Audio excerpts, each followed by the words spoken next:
Do you have any questions for the Elohim of the first crystal ray before the heart stream tonight? Anybody have any questions? Douglas.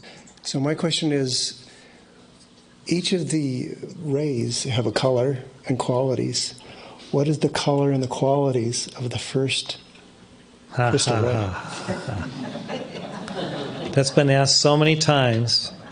They always give the same answer, typically. They change so much that it's not really important to qualify or delineate them because they morph and change. I will say that I know that one of them is more of an aqua teal color. One of them is more of the peach color that I'm wearing. One of them is kind of a silvery crystal color. It's like, I don't know, some of these science fiction movies with the surfer, what was that, Silver Surfer? Or what? The what?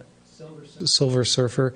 It looks almost silver, but it's more crystal than silver, kind of, you know. And then there's the ruby ray is the 8th ray. We know that.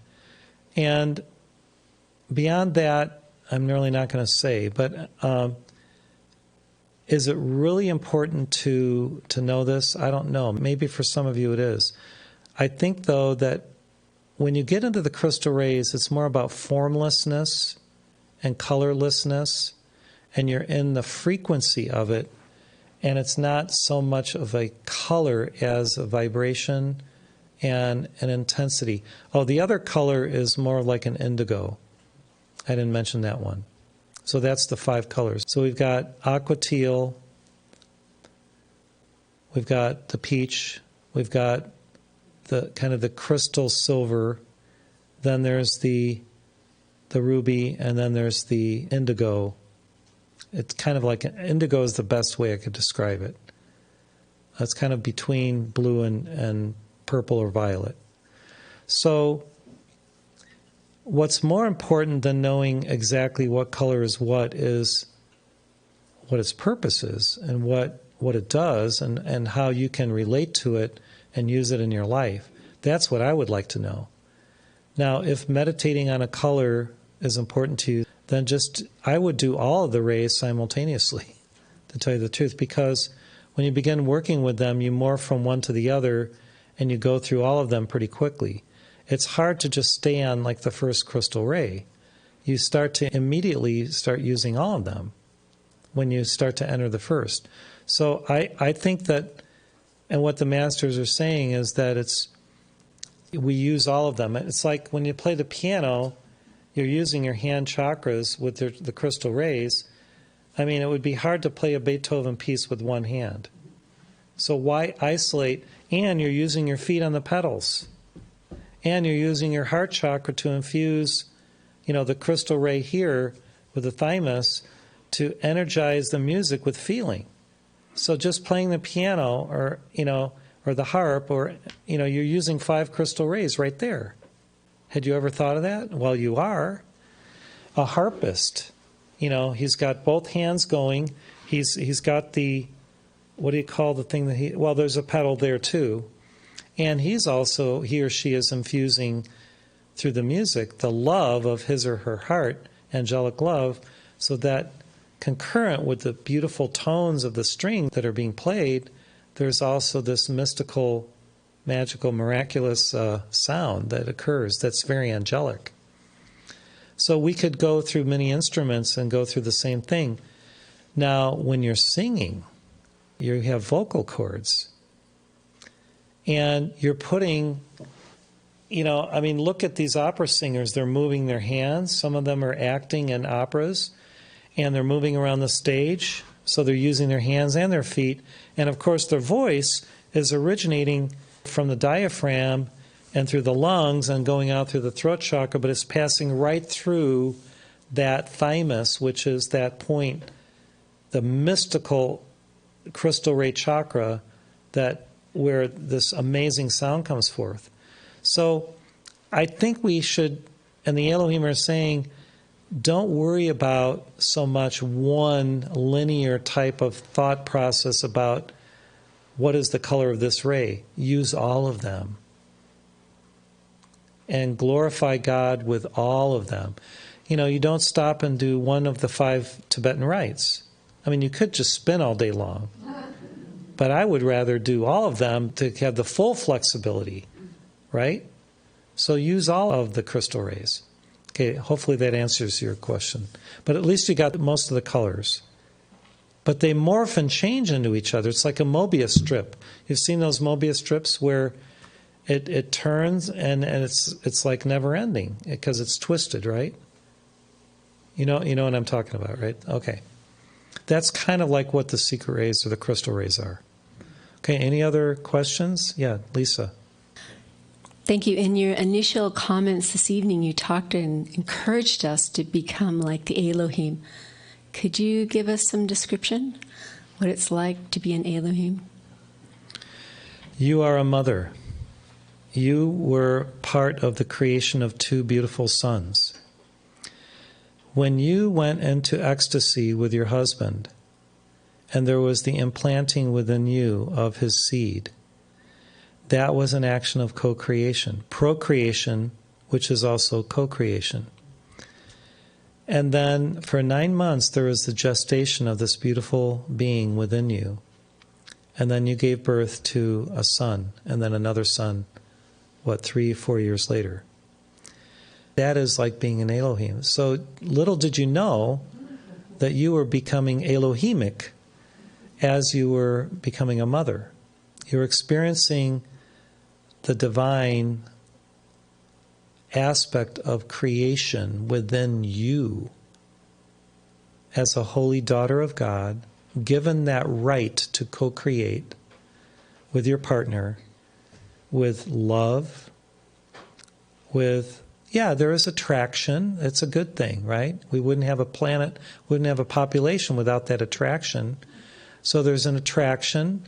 You get together, you have a little fun, and there's energy released and transferred between you, and the distillation of this action of the merging of 2 beings as one creates. So what the Elohim are saying is, when you are in oneness with Alpha and Omega, even within yourself, as an androgynous being, you're experiencing what it's like to be an Elohim. Now, you can comport yourself with another human and come into that perfect union of the 2 as one, and that's one thing. But you as an individual, either a daughter or a son of God, can within yourself co-create with the divine one, when you are in oneness, a beautiful thing, like you create videos, Lisa. You are creating. You are an Elohimic being when you're creating. And don't discount or laugh too much about it because it's true. You're being Elohimic. Okay, so when you create something, you're being like the Elohim. The more you create, the more you become godly. When the creation is godly and beautiful and divinely inspired. People create all kinds of things when they're beautiful, when they're mystical, when they're full of your essence. Then your essence merges with God's essence through the co-creative act of what you're doing, and you now know what it's like to be an Elohim. They just do it on a larger scale. They create universes, galaxies, star systems, solar systems, and we're creating in this domain, but who's to say what's more interesting? In your domain where you live, move, and have your being, what you create is beautiful. And so celebrate it, glorify God through it, and as you expand awareness, it's just you take the qualitative aspect of what you're doing, and now you multiply it by the quantitative Elohimic consciousness, and then because it's pure and undefiled and beautiful, when you magnify it, it remains pure, undefiled, and beautiful. If you were allowed to magnify ugliness, debauchery, and disproportion on an Elohimic scale, you would destroy worlds. So that's why you can't co-create at their level yet until you become totally masterful and you master your lower nature. Once you become one with God and you've mastered your lower nature, then you can co-create at a more vast and expansive measure because God trusts you not to blow up the planet or something, right? Like Maldek, some people call it Marduk, but Maldek, the planet, they blew itself up between, Mars and Jupiter, right? So we are all in the process when we create of learning what it's like to be an Elohim.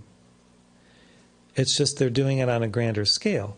As you expand consciousness, you will understand more and more of how they do it in a more refined way on that epic scale. But do your work well where you are. It's like Henry Wadsworth Longfellow's poem, The Builders. We should find that Carrie Johnson version of that song and play it because it's so beautiful. But, Longfellow talks about how careful the builders are. They don't leave one step done in the wrong way. They build with total intention, with planning, with caution, but with also a little bit of a divine abandon. But they create with the end in mind. They have a blueprint, they have a matrix, and they fill it with light. So the builders, if they forget one step in a building, can you imagine not putting in the foundation? Or can you imagine not having the electricity put in the right time? Or the plumbing? So all these artisans and all these contractors have to work when their work is required to complete the building. If one is not there at the right time, then he delays the whole project. So all of those builders are like entering into an Elohimic relationship. They're co-creating a home or a building or a center or whatever. So you see, we actually have the Elohimic aspects already happening in our lives. We just don't realize it. They're just doing it on a grander scale. They've mastered the dynamics of creation because God entrusts them to create planets, star systems, because they are pure. They have perfect vision. They have perfect mindfulness. They have perfect love. And they're not going to create something that's disingenuous to the Divine One. You can't be an Elohim and not be full of love and light and levity. Otherwise, you're not allowed to create at that level. So I think what the Elohim are encouraging us to do is to be creative. Don't just do what others have done. Be creative. Don't just play other people's music. Create your own. Don't just play or sing what the Beatles did. Yeah, it's beautiful music, a lot of it. But there's new music to be written. There are new symphonies to be composed. There's new poems to be, written. And look what we just did tonight. The collaboration between Dean Anderson, Boyd Batten, Kathleen Carlson, and David Kyle. Was that 4 or 5? At least 4. And then the guys who put it on the computer. So there's Jeanette involved and others. So there's at least 5. So there's the 5 crystal rays right there. Okay? So you were all co-creators. You're all acting Elohimically. You just didn't realize it. Or you didn't think about it that way. So when we start thinking of being creators, and we consciously do it with such intent and love and cherishing what we're creating as a gift to God that we lay on the altar of heaven to glorify God to the universe through that creation, it becomes infused with the Elohimic light that then makes it even more powerful and dynamic to transform people, to transform our planet with love and light. And we require that now. These 2 songs that we played tonight, they may just be what we require to deal with COVID-19. Right now. Right, Dean? I mean, you may not have been thinking about it, but as you were creating this, but you were doing it during this whole cycle when COVID's on the earth. So your higher self is collaborating with the Elohim, and you're creating something that is intentional and beautiful and divinely inspired that could be the exact formula for dismembering the darkness and allowing the light to emerge. Who's to say? I mean, I believe it. And if you believe it and I believe it, then it's true, right? Okay. Whatever you say. No, you have to say it too. Okay. So does that answer your question? You created two beautiful sons, Lisa. No matter what their politics are versus yours, they're still your beautiful creations. And they will always have within their spirits a part of your essence and a part of Stefan's essence. And that combination of your essences is God's glory through your DNA combined, but more their spiritual DNA from past lives. And it's wonderful. And so celebrate your children. Celebrate them. Okay, anybody else? Maybe that answered everything. Go ahead, Kathleen. Okay. I was interested in the two qualities of tact and dignity, and maybe that's what you're about to talk about. I'm really interested in how they go together. I kind of understand, and I think there's a greater understanding. Yeah, I don't want to preempt what they're going to say in the heart stream. So I think it would be tactful to allow them to and dignified to say it in the way that I don't even know how they're going to say it. But yeah, preempting a master, I've learned in the past, oh boy, I've gotten in trouble. If I start preempting what they're going to say humanly, I get in trouble. So I remember one time with ECP, I was driving down from a tag, for those of you who know what a tag is, and I mentioned something about a newspaper article that was negative toward her. And boy, oh boy, did I get reamed out. I didn't need to know that. So, tact is something that I think we all learn the hard way after we put our foot in our mouth. And then we learn the hard way, and then sometimes it's better to shut up and just allow other people to talk and then let them put their foot in their mouth.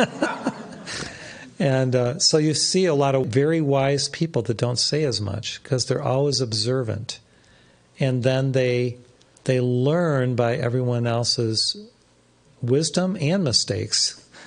Now, does that mean we should never speak? Of course not. We have to give our truth out too. Yet you find these very judicious, amazing people who don't have to say much. And yet when they do talk, the wisdom comes and flows, like Mona talks about her dad. I mean, I think you know people like that. So, yeah, preemption is not an exemption. Okay.